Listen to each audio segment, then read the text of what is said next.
सन्माननीय कार्यसम्पादक आमदार प्राध्यापक रमेश पाटील लोणारे सर, त्याचप्रमाणे माजी आमदार चला चला पुढे चला पुढे पुढे चला पुढे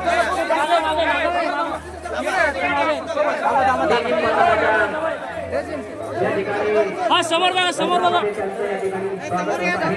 जवळ आहे ना जवळ आहे सन्माननीय त्याचप्रमाणे हा सर संभाजीनगर येथून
व्यासपीठावर स्थानापन्न व्हायचं आहे। त्याचबरोबर वैजापूर तालुक्याचे आमदार, त्याचबरोबर माजी आमदार भाऊसाहेब तात्या चिकटगावकर यांचा सत्कार शालेय समितीचे अध्यक्ष प्रभाकर भाऊ कोकाटे, उपाध्यक्ष भाऊ पांडुरंग भाऊ वागचौरे, सचिव समितीचे अध्यक्ष उपाध्यक्ष सचिव व सर्व संचालक मंडळाला अशी विनंती करतो की त्यांनी व्यासपीठाजवळ येऊन उभं राहायचं आहे। माजी नगराध्यक्ष नगर परिषद स्वीकार करायचा आहे। जवळपास सगळं सांगितलं, परंतु मला आज स्टेजवरचे माननीय प्रमुख आदरणीय प्रमुख, मी तर कालपासून आम्हाला खरोखर सर गावची लोक किती जागरूक असते, शिवसेनेचे बुलंद तो त्या शिरसाट साहेबांचा आवाज मी गेल्या 25 वर्षापासून शहरातले राहिलेले आवाजापूर इकडे की बुलंद तुमचे आणि मी निश्चितच मी चाहत आहे त्यासोबत आपण आलेले लाडके लक्षातच येईल तुमच्या, परंतु अजून महानगरपालिकेमध्ये जे बैंसलाल नगरच्या वार्डामधून जो महानगरपालिकेचा विकासामध्ये एक सिंहाचा वाटा उचललेले आज आदरणीय विकास जैन साहेबचंही दर्शन आमच्या गावाला झालं। मी खरोखर माझ्या बाल्य अवस्थेमधलं म्हणा किंवा तरुणपणातल्या ज्या आठवणी अशा काही मंडळींचे विचारही मी बालपणापासून घेतले, म्हणूनच आमच्या चेअरमन साहेबांनी सांगितलं की गावचा विकास झाला, परंतु मी ते स्वतः मानण्यात काही माझा अर्थ नाही येते। तरी मी या ठिकाणी फक्त माननीय पालकमंत्री साहेबांना नम्रपूर्वक या ठिकाणी मान्य करून सांगतो की खरोखर आज आमच्या गावामध्ये दिवाळीचा सारखा सण साजरा झालेला आहे, कारण की गेल्या 50 ते 60 वर्षाच्या नंतर प्रथमतःच एक कॅबिनेट मंत्री, महाराष्ट्र राज्य आणि पालकमंत्री यांचं दर्शन झालेले। आज त्यांच्या ज्या आगमनानं आज जे गावामध्ये उत्साह झाला निर्माण, त्याची निश्चितच पालकमंत्री साहेब नोंद घेतील, परंतु त्यांनी सांगितल्याप्रमाणे मागायलाच पाहिजे म्हणून मी थोडंसं मागण्याचा प्रयत्न करतो, कारण की मी शिरसाट साहेबांना अतिशय नम्रपूर्वक सांगू इच्छितो की आमच्या तालुक्याला आमदारच असे मिळालेले आहे की मी आज पहिल्यांदा असा आमदार बघितलेला आहे की ते आम्हाला स्वतःला आठवण देते का तुम्हाला ह्या गावाला हे करायचं का, येथे देऊ का, असं सांगणार एकच व्यक्तिमत्व आहे मी। तेही सरांचा माझा संपर्क जरी कमी असेल पण दुरून मी सरांच्या इतका जवळ आहे, सरांच्या अंतःकरण आणि माझ्या अंतःकरणामध्ये खूप थोडासा अंतर आहे, कारण की सरांचं कर्तबगार व्यक्तिमत्व माझ्यासाठी नेहमी आदर्श आहे आणि ते राहिलं। कारण की आता शाळेचा एक सुंदर कार्यक्रम या 5-6 दिवसापूर्वी झाला, सर नुसते आले, फक्त कळसाकडे दर्शन नजर गेली सरांची आणि सांगितलं हे जर तुम्ही गॅप पडू देऊ नका, लगेच त्याचा नारळ फोडा, समाज मंदिराचं काम लगेच चालू करा, पूर्ण मंदिर पूर्णत्वाला नेऊन द्या, असे आमदार आमच्या तालुक्याला मिळालेले असल्यामुळे मागण्या मी कमी करतो। कारण की त्या दिवशी लाडक्या बहिणीची सरांची भेट झाली एक आमच्या गावामध्ये गावापासून तर वाळकीच्या पुलापर्यंतचा जो रस्ता आहे सर्व गावासाठी त्याची खूप गरज होती. सरांनी एका फटक्यामध्ये म्हणण्यापेक्षा 2 शब्दात ते मागणीही करून टाकली. त्यामुळं लाडक्या बहिणीला सरांनी जो शब्द दिलेला आहे त्या शब्दासाठी मी कधीही सरांकडे आग्रह धरणार नाही, कारण की तो सरांनी त्यांच्या लाडक्या बहिणीला दिलेला आहे आणि सर तो निश्चितच पूर्ण करतील याची मला पूर्ण खात्री आहे. त्यानंतर आदरणीय पालक साहेबांना आम्ही नम्रपूर्वक सांगू इच्छितो की आमचं गाव सर्व समावेशक अशा गुन्हेगोविंदाला राहणार गाव आहे. आमच्या गावामध्ये काही वस्तूंची गरज आहे. अजून तुटपुंज्या सरकारी मदत वरती आम्ही नियोजन व्यवस्थित करून जो काही देण्याचा जो थोडा बहुत प्रयत्न करतोय त्यामध्ये अजूनही आपली मोलाची जर साथ मिळाली तर आमच्या गावाला एक समाज मंदिराची खरोखर नितांत गरज आहे आणि तेही मी पालकमंत्री साहेबांकडे नम्रपूर्वक त्याची मी मागणी करतो.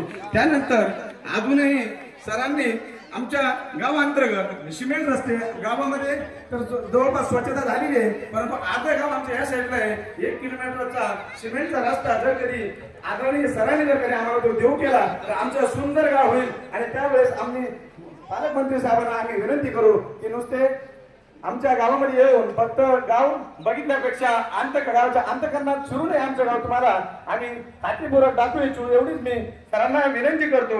आणि अजून दुसरी गोष्ट, आता इथून येताना सरांनी बघितलं, सरांनी पहिल्यांदा आठवण दिली तर तुमच्या गावच्या पुलाची खूप गरज आहे. मी ते मागणी केलेली आहे. सर जाता फक्त तुम्ही अजून एक थोडीशी बारकाई जाता आमचे कोणतेही कार्यकर्ते तिकडे येणार नाही व सरांना डिस्टर्ब होणार नाही. फक्त गाडी जाताना पुलापर्यंत जर कधी आपलं लक्ष थांबून जर दिलं तर तिथली परिस्थिती भयानक परिस्थिती आपल्या लक्षात येईल. त्यासाठी तेवढी मी आपल्याकडनं मागणी करतो. आणि अजून एक भाबुलत्याचा जो रस्ता आहे तुम्ही दिलेल्या पद्धतीनं 1 किलोमीटरचा रस्ता सिमेंट काँक्रीटचा आम्हाला देताल अशी मी खात्री करतो. आणि आज परत एकदा आनंद उत्सवच्या मार्फत मी सर्व गावकऱ्यांना विनंती करतो की पालकमंत्र्यांच्या 50 वर्षाच्या नंतर आपल्या गावाला दर्शन झालेले त्याबद्दल सर्वजण टाळ्यांच्या फटाकड्यांच्या गजरात तर झालेले आहे, पण प्रचंड टाळ्यांच्या गजरामध्ये त्यांचा सत्कार करूया अशीच एक माझी सगळ्यांना हात जोडून विनंती आहे. आणि टाळ्या वाजवून सगळ्यांनी साथ द्यावी.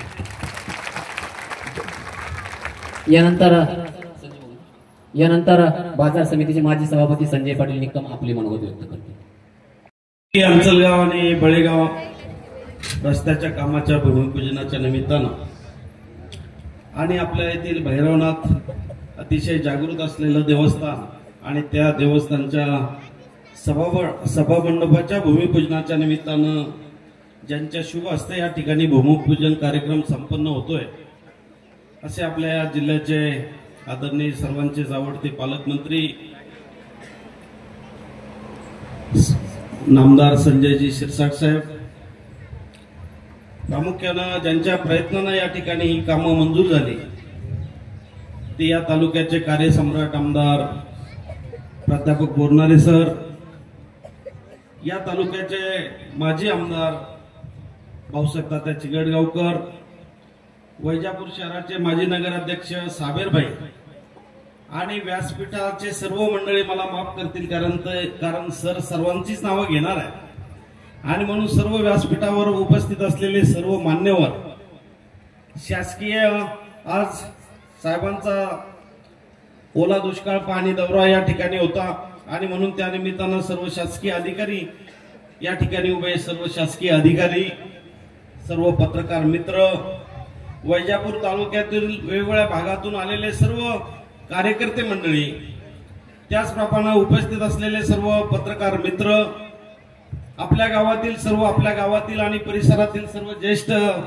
सर्व या ठिकाणी उपस्थित असलेले ज्येष्ठ बंधू, आमच्या सर्व माननीय माजी मुख्यमंत्री एकनाथराव शिंदे साहेबांनी ज्या लाडक्या बहिणीची जी उपमा ज्यांना दिली आणि त्यांची उपस्थिती आज मोठ्या संख्येने उपस्थिती अशा अंचलगावच्या सर्व लाडक्या भगिनी आणि सर्व या ठिकाणी या शाळेमध्ये कार्यक्रम होतोय त्या शाळेचे सर्व मुख्याध्यापक, त्यांचा स्टाफ, सर्व विद्यार्थी मित्र आणि बंधूंनो, अतिशय शिरसाट साहेब अनेक दिवसापासून या रस्त्याची मागणी होती आणि ती आज सरांच्या निमित्तानं आणि तुमच्या निमित्तानं या ठिकाणी पूर्ण होतोय. खरं म्हणजे आज विधानसभेच्या आधीच हा कार्यक्रम मंजूर झालेला होता, परंतु कुठेतरी या ठिकाणी टेक्निकली काही अडचणी आल्या आणि त्यामध्ये ते हा काम सुरू होण्यासाठी या ठिकाणी डॉक्टर बाबासाहेब आंबेडकर, लोकशाहीर अण्णाभाऊ साठे, क्रांतीसूर्य महात्मा ज्योतिबा फुले राजमाता अहिल्याबाई होळकर, एकलव्य महाराज,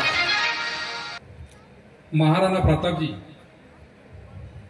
अशा सर्व महान महापुरुषांच्या चरणी नतमस्तक होऊन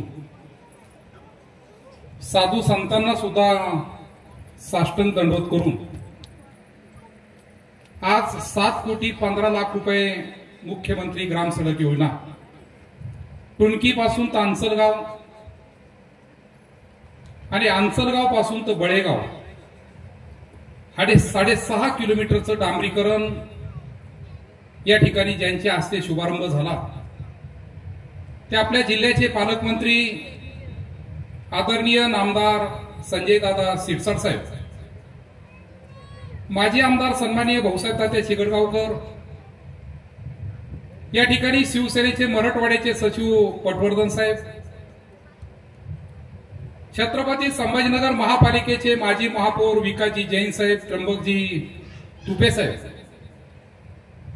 सभापती रामहरी बापू जाधव, माजी सभापती भागीरथ दादा मगर, माजी सभापती संजय पाटील निकम, या ठिकाणी माजी तालुका प्रमुख प्रकाशजी शिंदे, उत्तम काका, रिकब अंकल, राजू नाना, नवनाथ भाऊ, अरुण भाऊ होले, राजू भाऊ चव्हाण, आमचे आनंद निकम सर, गोरख पाटील आयर, या ठिकाणी अधिकाऱ्यामध्ये सावंत साहेब असतील, ठक्के साहेब असतील, ज्या डिपार्टमेंट मार्फत आपण काम करतोय ते डिपार्टमेंटचे डेप्युटी इंजिनियर निंबारे साहेब, त्यांची संपूर्ण टीम, या ठिकाणी शाळेचे मुख्याध्यापक गोसावी सर, आपल्या गावचे सरपंच मच्छिंद्र आबा, चेअरमन नितीन भाऊ, उपसरपंच किशोर भाऊ, शालेय समितीचे सर्व पदाधिकारी, समोर बसलेल्यापैकी मुद्दाम मी ज्येष्ठांचं नाव घेईल का साहेबांनी गाडीमध्ये आठवण काढली, मग आमचे राजू भाऊ निकम असतील, संजयजी तुपे असतील, प्रकाश भाऊ तुमची आठवण काढली, मग ते ज्येष्ठ या ठिकाणी प्रामुख्याने हजारे उपतालुका प्रमुख बाळनाथ भाऊ मुळे असतील, फकीराबा असतील, आमचे दादा भाऊ गायके असतील.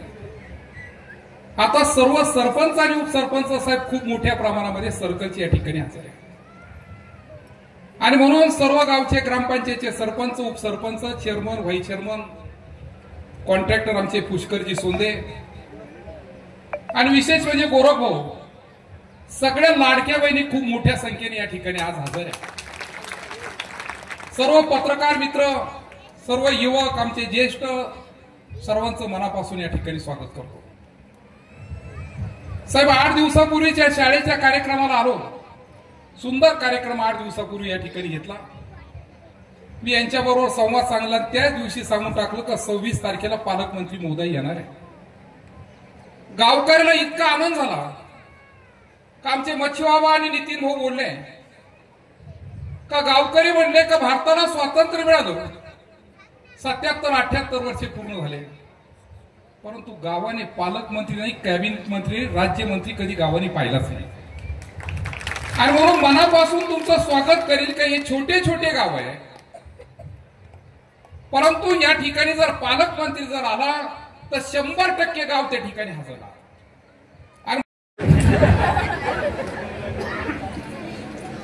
छत्रपती शिवप्रभूंना अभिवादन करून घटनेचे शिल्पकार डॉक्टर बाबासाहेब आंबेडकरांना मानवंदना.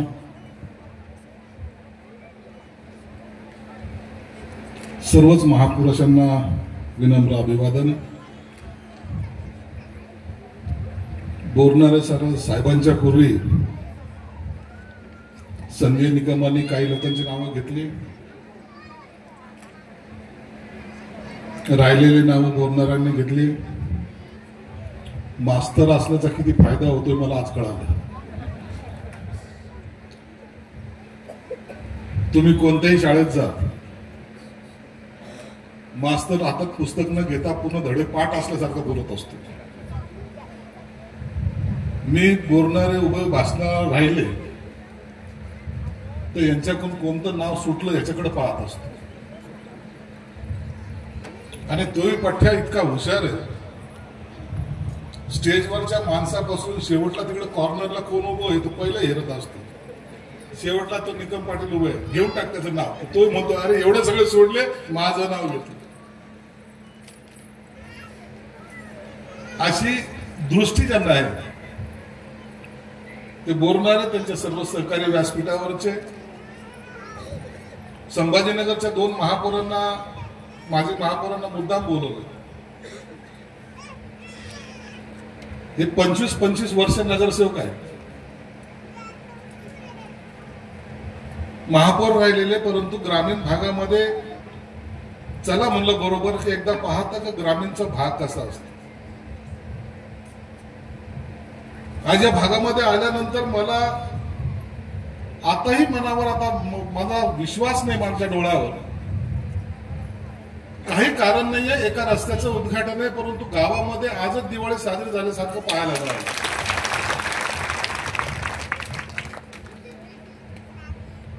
बोलणारा साहेब मी काल सोयगावला होतो.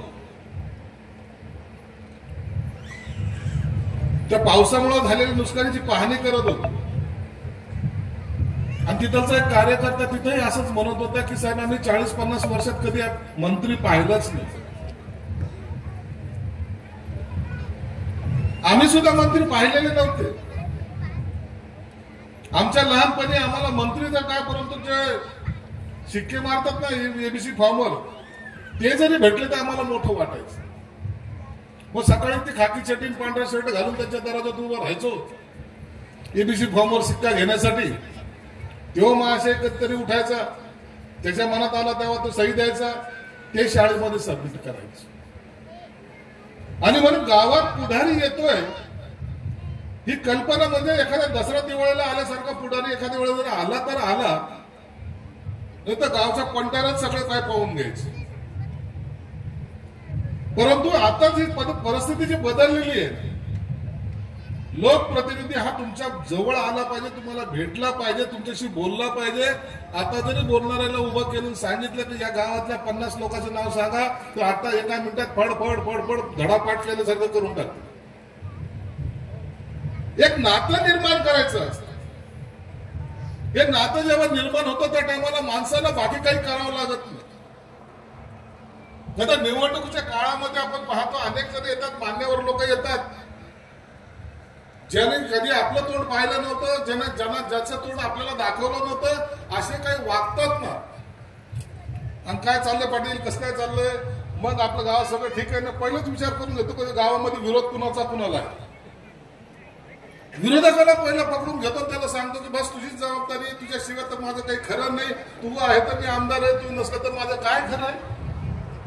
मी तुला नाही बोलू, उगाच मनाला लावून देशील की काय बोलणार आहे, आपलं काहीतरी असं काही बोलणार आहे असं बोलणार नाही बाबा. परंतु मतलब निघून गेला का ते कधी गावात येत नाही. बोलणारे तुम्ही 6-7 कोटीचा रस्ता केला, हे तुमच्यासाठी किरकोळ एखाद्या वेळेला गोष्ट असू शकते, परंतु या गावामध्ये ह्या जे जाणारे येणारे लोक, जर ह्या रस्त्याने जे जाणारे येणारे लोक आहेत, त्यांना जेव्हा तो हा रस्ता होईल आणि त्याच्यावर जर त्यांची जेव्हा मुलं जातील, जेव्हा ते जातील, त्यांचे घरचे जातील, त्यांचे आजोबा म्हातारे लोक जातील, त्या टायमाला मनापासून मिळणारा आशीर्वाद हा सगळ्यात मोठा असणार. हे कसं केलं, त्याला तुमची इच्छा असली पाहिजे. इच्छा असेल तर होईल ना. गाव छोटं आहे, गाव छोटं म्हणून काय चाललंय, गावामध्ये भांडणं असतात, 2 गट असतात, एक गट आपल्या विरोधात, एक गट आपल्या बाजूला, मतदान व्हायचं तेवढं होतं नाही, तर त्या टायमाला जे काही पार्ट्या द्यायचे ते देऊन टाकू, मतदान घेऊन टाकू, असा जर विचार केला तर हे गाव कधीच चांगलं होणार. म्हणून हा आशीर्वादाचा जो ठेवा आहे, एकनाथ शिंदे साहेब दरवेळेला म्हणताना टीका करण्यापेक्षा कामावर माझा विश्वास आहे, बोलणारे तो तुम्ही स्वार्थ ठरवलाय, खरं तुमचं मनापासून अभिनंदन. बोलणारे तसे काय कमी हुशार माणसं नाही. याच्यापूर्वी अनेक नेते होऊन गेले या वैजापूर तालुक्यामध्ये. वैजापूर तालुक्यामध्ये मी अनेक ठिकाणी गेलेलो आहे. हे माझे सर्व सहकारी या व्यासपीठावर सुद्धा बसलेले आहेत, समोर बसलेले. त्यांना माहिती की संजय शिरसाट त्या काळामध्ये आपण कसं फिरत होतो, ते तो काळ आम्ही पाहिलेला आहे. ज्या टायमाला आम्ही स्वतःचाही विचार केला नव्हता की नगरसेवक तरी होईल का, परंतु जेव्हा काम करायला सुरुवात केली तर 10 वर्ष नगरसेवकाला, तर 20 वर्ष मी आमदार. ही लोकांची असलेली आपल्यावरची कृपा दृष्टी असते, मस्ती नसावी माणसं. बोलणाऱ्या साहेबांनी तेच हेरलेलं. त्यांनी एक पाहिलं लोकांना नेमकं पाहिजे काय. मी आता एका रस्त्याच्या उद्घाटनाला होतो, त्या भागामध्ये सुद्धा आता जी रामकृष्ण सिंचन योजना होती, ज्या शेतकऱ्यांनी कधी कर्जच घेतलं नाही, त्या योजनेच्या नावाखाली त्यांच्या 7-12 वर्षांचे नोंद आहे. 64 कोटी रुपये आज बोलणाऱ्याने त्यांचे माफ करून आणले. हे सगळ्यात मोठं काम त्यांनी केलं. निकमांनी सांगितलं व्यापाराचे पैसे देऊ नका, दुकानदाराचे असं काही करू नका बरं का. हे बोलायला सोपं असतं. दुकानदार उद्या आले की तुम्ही ते बाई घेऊ नको काही सामान, ते तर निकमाकडे जा. व्यवहार हा करावा लागतो. परंतु सक्तीची वसुलीला मी कालच सर्व जिल्हाधिकाऱ्यांना सांगितलं, बँकेचे कोणत्याही अधिकाऱ्याला सक्तीची वसुली या काळामध्ये करता येणार नाही, ते मात्र नक्की.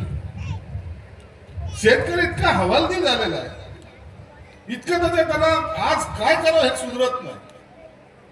मी परवा दिवशी सोलापूरला होतो, काल सोयगावला होतो, कन्नडला होतो, आज इकडे आलं. सगळीकडची परिस्थिती सारखी. ज्यांनी स्वप्न पाहिले होते त्याचे स्वप्न आता पाहता पाहता धुळीला मिळालेले आहेत. त्या शेतकऱ्याची बँकेवाले सुद्धा अशाच टायमाला कर्ज वसुलीसाठी आग्रह करत असतात. बिलकुल द्यायचे नाही, त्याची जबाबदारी आमची. वैयक्तिक हे 1000-500 रुपयाचं आपण किराणा बिराणा हे सगळं करावं लागतं, त्याच्यापासून काही सुटका नाही. ई कामला उभं राहायचं नाही, परंतु आमच्या मते खराब नको व्हायला. कुणाची कुठे लागून जात असं काय होतं कामानं. बोलणाऱ्याने सुद्धा सांगताना मी पहिल्या इथे जेव्हा आलो त्या टायमाला स्टेजवर बसल्यानंतर शाळेच्या मुख्याध्यापकाला बोलवलं. ते यासाठी बोलवलं, गाव चांगलं, शाळेची असलेली अवस्था थोडी बरी वाटते. या मुली मी पाहिल्या तर त्या सकाळी 7-8 वाजेपासून इथे उभ्या असतील. ज्या या शाळेमध्ये शिकतात त्या मुली जर आपल्या गावासाठी 7-8 वाजेपासून नटून आपले लेझीम हातात घेऊन उभे आहेत, त्यांना या लहान मुलांना आपण देतो का हा विचार आपण केला पाहिजे. म्हणून मी कोण आला नेता कोण कमी जास्त झालं त्याच्याकडे चिंता नाही केली. त्या मुख्याध्यापकाला बोलवलं, मला सांग काय काम आहे. ते मुख्याध्यापक असा, त्यालाही वाटलं की मागू नको. अरे तुला या आमदारापासून काहीतरी शिका. अर्ध भाषण त्यांनी काय केलं माहिती ना, मी आपल्याकडे प्रस्ताव दिलेला आहे, हे त्याचं निवेदन मी तुमच्याकडे दिलेलं आहे, तुम्ही तो मंजूर कराल याची मला अपेक्षा आहे. म्हणजे सगळ्यात माझी टांग किती सोपं आहे. आता मला कधी आता यांच्याबरोबर पुढे सत्काराला जावं का नाही त्याची भीती वाटायला लागली. ज्या गावात गेलं त्याच्यातले काहीतरी प्रश्न आपल्या माथी मारल्याशिवाय राहत नाही. पुन्हा गावकऱ्याला सांगायला मोकळा, बघा मी आणलं होतो पालकमंत्र्याला पण नाही ऐकलं. अरे माझी बदनामी का करता बोलणार नाही. गावकऱ्यावर काही खरंय का खोटं बोला. माझ्या तालुक्या बहिणी आणलं होतं का नाही पालकमंत्र्याला, मग मी म्हणलं होतं का नाही. पण पालकमंत्रीच ऐकलं मी त्याला काय करू. बोलणारी ही जबाबदारी आपली. हे सगळे आपले बांधव आहेत, हे आपल्या सगळ्या बहिणी आहेत, यांच्यासाठी वाटेल ते करायची तयारी आपली आहे. चिंता करू नका. आणि सर्वांना माहिती संजय शिरसाट जो बोलतो ते करतो, नाही तर तोंडावर नाही म्हणतो. आपल्याला काय मनात ठेवायची काही गरज नसते रे बाबा. उगाच काहीतरी मनात ठेवायचं, काय करायचं नाही. तोंडात जे आलं ते गोड बोलायचं. काय ताई कशी आहे, काय काका कसे आहे म्हणले निघले, हे आपल्याकडून जमत नाही. चांगलं तर चांगलं करायचं तर करायचं, नाही करायचं तर नाही होत म्हणून सांगायचं. तर त्या हेडमास्टरला मी बोलवतो, म्हणलं काय पाहिजे तुला. हे आपल्या कंजूशी करून सांगतो. साहेब तिकडचे त्या खोल्या आहेत ना, तिथे थोडीशी जागा आहे. सगळे पहिले खोल्या बरोबर नव्हत्या, ते थोडा नीटनेटक्या केल्यात, परंतु ते आताही गळतात. मग आता आम्हाला खाली 3 खोल्या द्या, वर 3 खोल्या द्या. मागताना असं काहीतरी चांगलं मागत जा, नाही तर राजकारणात घेऊन जा. तुझ्यासारखाच मास्तर होते ते, आता बघ कसे वसतात येते. अरे मागताना मोठं तर मागा. आपण एखादी जर मोठी वस्तूचं स्वप्न जर पाहिलं की आपल्याला बंगला लय मोठा बनवायचा, तर कमीत कमी पहिला स्टाफ तर टाकू शकतो का नाही? इथे स्वप्नच छोटे. एक चांगलं काम केलं का तर मुलाची संख्या वाढली. शाळा अशी बनवा, तुम्ही चिंता करू नका, पण प्रस्ताव ताबडतोब द्या. मी तुम्हाला 2 महिन्यामध्ये तर सगळं मंजूर करून देतो. उद्या प्रस्ताव द्या. ज्या ठिकाणी तुम्ही शिकवता, ज्या ठिकाणचे टीचर असतील, हे जे लहान मुलं आहेत, मी माझ्या मुलाला शिकवतोय अशी जर भावना तुमच्या ज्या दिवशी मनात येईल, त्या दिवशी ते पोरगा अधिकारी, ती पोरगी अधिकारी झाल्याशिवाय राहणार नाही, एवढं निश्चित आहे. पाट्या टाकल्यासारखं करू नका. काय शाळेत चाललो, बसलो, हेडमास्तर आहे. आनंद त्या गोष्टीचा असू द्या की एखाद्या मुलीला शिकवल्यानंतर ती जेव्हा मोठी होईल, त्यांनी माझं नाव घेतलं पाहिजे, त्यांच्या तोंडात आपलं नाव आलं पाहिजे. याला म्हणतात खऱ्या अर्थानं सेवा. म्हणून बोलणाऱ्याची बोलासारखं खूप काही. तुम्हाला मी येताना तो पूल पाहिला, बाबा माझी नजर तशीच असती. लोकांनी मला असं निवडून दिलेलं नाही, बोलतोय म्हणून नाही दिलं, मी काम करतोय म्हणून दिलं निवडून. नाही तर काय, माझ्या दरवेळेला इलेक्शनला असंच होतं. पहिल्या इलेक्शनला म्हणजे हवेत निवडून आला, दुसऱ्या निवडणुकीला म्हणजे काही नाही, म्हणजे लाट होती पहिली, आता दुसऱ्याच्या याच्यात काही खरं नाही, म्हणजे दुसऱ्याच्यात निवडून आलो. तिसऱ्या निवडणूक आली, त्या ठिकाणी म्हणे आता कसला निवडून येतो, लोकांनी 2 वेळा निवडून दिले, आता काय निवडून येतो म्हणून. मग सगळेजण लागले, भिडले माझ्या विरोधात. तिसऱ्यांदा निवडून आलो, चौथ्यांदा निवडणूक लागली, म्हणे आता तर शक्यच नाही. लगेच भास आमदाराची अशी लाईन लागली होती. झालं म्हणजे आपण लोक थोडी इतक्या लवकर 4-4 वेळा थोडी निवडून देतात. काय त्याच्या चेहऱ्यात असं 4-4 वेळा निवडून देतील. लोकांनी चौथ्यांदा सुद्धा निवडून दिले. आणि ताई तुम्हाला सांगतो, नगरसेवक होतो मी. नगरसेवक झाला, नगरसेवक होणं म्हणजे शहरामध्ये फार मोठं काम असतं. मला संजीव भाऊ म्हणायचं. नगरसेवक झालो म्हणून आता मला नगरसेवक साहेब म्हणतील. पहिल्यांदा नगरसेवक झालो, कोणी मला नगरसेवक साहेब म्हणले नाही ताई. दुसऱ्यांदा नगरसेवक झालो, म्हणलं आता तरी सुधारतील, मला साहेब म्हणतील. कोणी मला साहेब म्हणलं नाही. पहिल्यांदा आमदार झालो, म्हणलं आता आमदार साहेब तरी म्हणतील. दुसऱ्यांदा आमदार झालो तरी आमदार साहेब म्हणतील.